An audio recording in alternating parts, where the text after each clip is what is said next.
welcome to the 2023 Subaru Outback.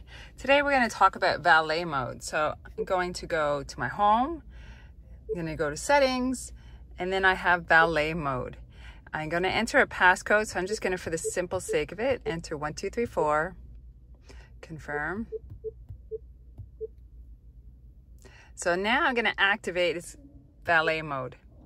Enter my code, 1234. And so what this does is you will see it blacks out all of the apps and any of the locations that I've been to. So any of the data that has been into my car is now blacked out.